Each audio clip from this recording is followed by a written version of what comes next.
Hai bebek-bebek Q. So hari ini acara kita adalah pergi ke dokter. Jadi walaupun lagi hujan, becek, gak ada ojek, ini aku harus tetap pergi ke dokter hari ini karena aku udah bikin janji sama dokter. Dan ini bener-bener hari ini tuh lagi hujan. Dan sekarang adalah jam 8:30 pagi. Terus jadi udaranya tuh agak-agak dingin tapi gak dingin banget. Dan aku harus tetap berangkat karena susah banget dapet jadwal di dokter. Jadi dokter aku ini lokasinya mungkin kalian udah pernah lihat video ini. Ini adalah mall yang ada di dekat rumah aku. Nah karena dokter aku ini emang lokasinya ada di lantai atas mall ini. Jadi pintu masuknya itu bisa lewat dalam mall.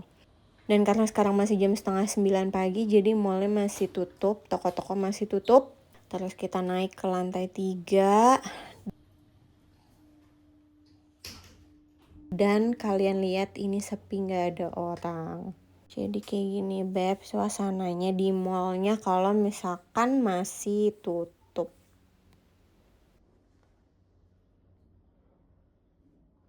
Nah, terus jadi kita kayak menuju ke jalan kecil. Ini tuh sebenarnya kayak jalan motong jalan gitu. Sebenarnya kita bisa juga lewat luar, cuman karena enakan lewat dalam mall sih menurut aku. Karena nggak dingin, di luar tuh biasa dingin kalau masih pagi. Nah, ini pintunya cuma kecil kayak gitu, Beb. Suasana di dalamnya tuh kayak gini, Beb. Aku nggak nge-record banyak-banyak. Ini aku diem-diem karena aku belum minta izin untuk ambil video.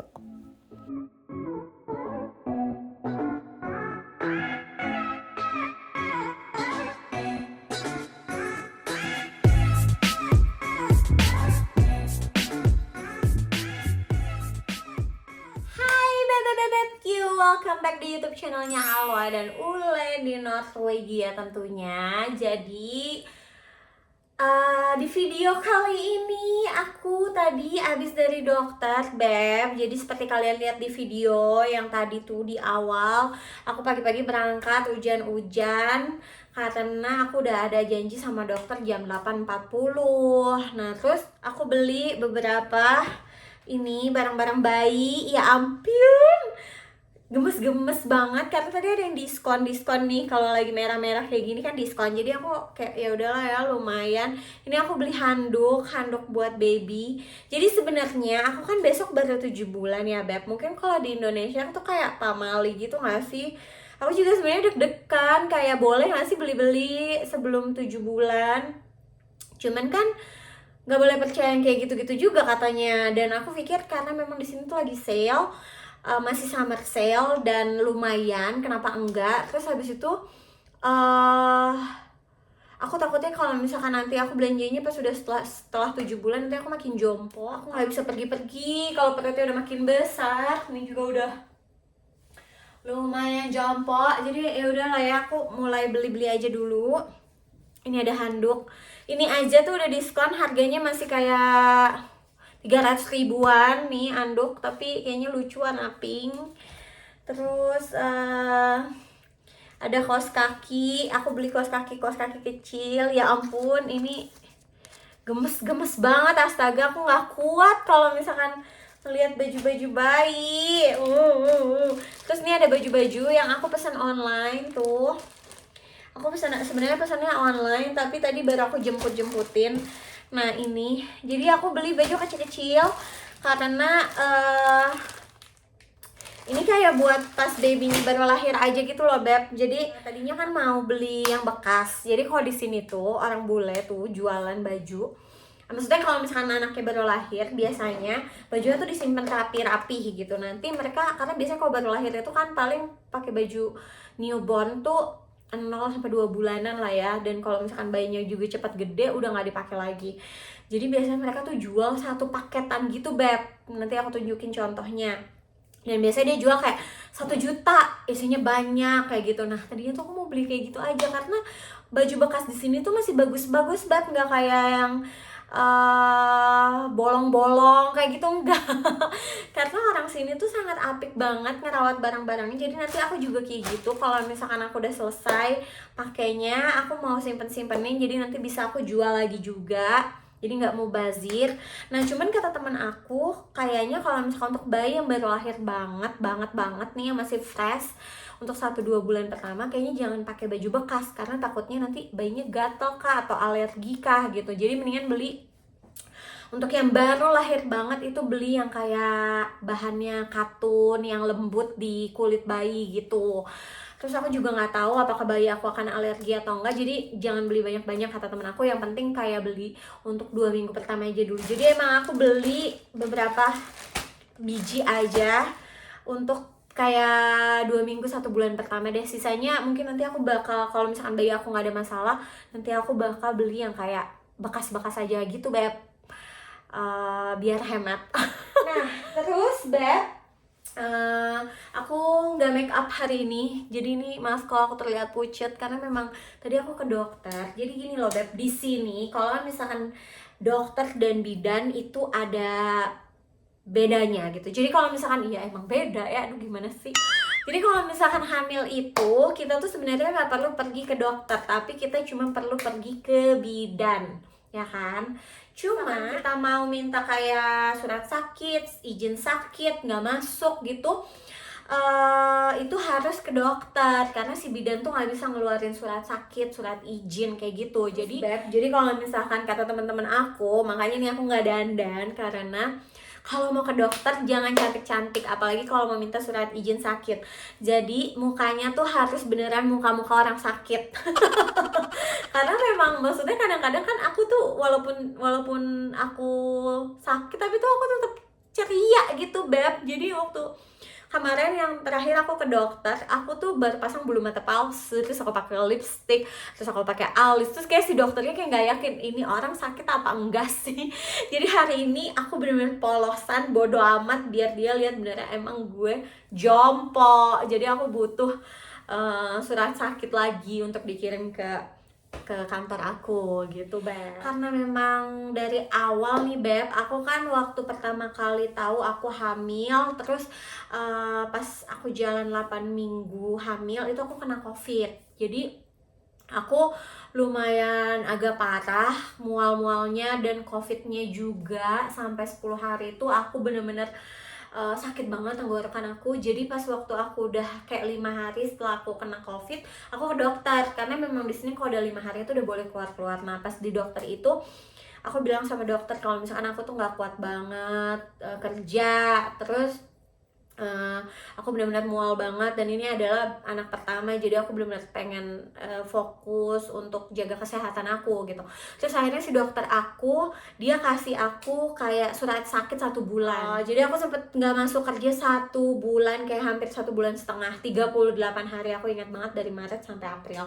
Nah terus kalau misalkan aku nggak masuk kayak gitu, siapakah yang bayar gaji aku? Jadi untuk peraturan di Norway, kalau misalkan aku tuh pegawai tetap, 16 hari pertama itu dibayar sama perusahaan aku. Sisanya mau sisa berapa hari pun kalian sakit, nanti dibayar sama apa ya namanya ya, lembaga yang urusin bagian-bagian keuangan lah di negara ini gitu. Jadi nanti mungkin aku kasih lihat penjelasannya. Itu ada namanya NAF. NAF itu adalah bagian-bagian kalau misalkan kita sakit nih, kayak aku melahirkan, terus nanti cari kerja juga, kalau kita nggak dapat kerja, mau minta kursus, itu kita semuanya ke NAF itu.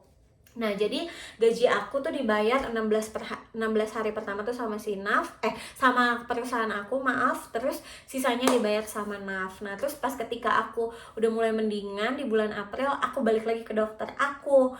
Habis itu si dokter kasih lagi aku surat sakit 50%. Jadi aku kerjanya nggak 100%, nggak setiap hari, tapi cuma 50% aja. Siapakah yang bayar gaji aku sisanya? Jadi si perusahaan aku bayar 50%, si lembaga ini juga bayar 50% gitu Beb. Nah hari ini aku ke dokter lagi tuh tadi. Kebetulan aku memang udah bener-bener susah tidur, terus aku ada asam lambung naik, jadi aku tuh lagi sering muntah, terus kaki aku juga ada masalah karena memang aku ada masalah sama flat feet, jadi kaki aku tuh datar. Nah karena aku semakin gendut, jadilah badan aku tuh makin pegal banget kalau misalkan aku jalan lama, diri lama. Aku udah pakai sol, aku udah pakai sepatu khusus, tapi itu agak-agak kurang membantu karena memang kalau lagi hamil itu normal. Jadi karena kaki kan menopang ya badan yang semakin gendut gitu. Jadi mungkin kalian lihat aku tuh nggak gendut, kayak cuma perutnya doang, tapi sebenarnya berat badan aku tuh naik banget, lumayan banyak. Jadi kayak kaki aku makin cepat pegal gitu, terus aku kalau malam tuh sering banget kram gitu. Jadi emang ada agak-agak lumayan banyak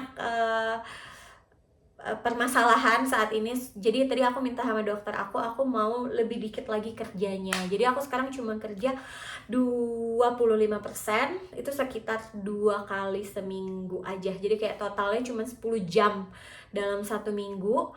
Jadi aku kerja 2 kali aja, Beb. Nah, gajinya tuh gimana? Siapa yang bayar? Seperti biasa, nanti perusahaan aku bayar gaji aku yang aku kerja, hari-hari yang aku nggak masuk, yang aku sakit, itu nanti dibayar sama si NAF atau lembaga yang ngurusin masalah-masalah kayak gitu di sini. Gitu Beb ceritanya. Jadi emang kalau misalkan kita udah kerja di sini di Norway beberapa tahun misalnya, karena aku udah kerja kayak dari tahun 2020 dan aku bayar pajak. Suami aku juga kan si Botski itu kan dari awal nikah dia langsung daftarin aku, jadi pajaknya kita tuh kan bareng. Jadi memang aku berhak untuk mendapatkan mendapatkan apa ya namanya privilege inilah. Pokoknya kalau misalkan kita sakit di Norway bisa dibayar gajinya tetap sama si lembaga ini, tapi ada batas waktunya sih Beb, setahu aku sekitar kayak 2 tahunan gitu. Kalau memang usia kita masih efektif untuk bekerja, kayak kita cuma bisa ngajuin cuti sakit itu selama 2 tahun kalau nggak salah. Tapi kalau aku juga nggak tahu berapa sih, aku nggak gitu mikirin karena memang saat ini aku bener-bener beneran gak mampu kerja. Jadi bukan main-mainan. Jadi aku kurang paham juga sampai kapan aku bisa dibayarin gajinya sama si lembaga ini gitu Beb. Ya udah, abis ini aku mau ngapain ya? Aku mau masak. Aku belum makan, aku lapar. Terus apa ya? Gak penting juga sih ini videonya, tapi kayaknya penting juga informasinya. So buat kalian yang pengen tahu, kalian kasih ide dong aku bikin video apa lagi. Aku lagi rajin, bakal lebih rajin bikin video karena aku bakal sering di rumah dan aku lagi banyak waktu untuk edit. Jadi kalian kasih tahu aku di bawah mendingan aku bikin video apa. Terus jangan lupa like, comment, dan subscribe YouTube channel kita. Terima kasih buat kalian yang udah nonton YouTube channelnya Aloy dan Ule di Norwegia. Dan thanks for watching us. Dadah!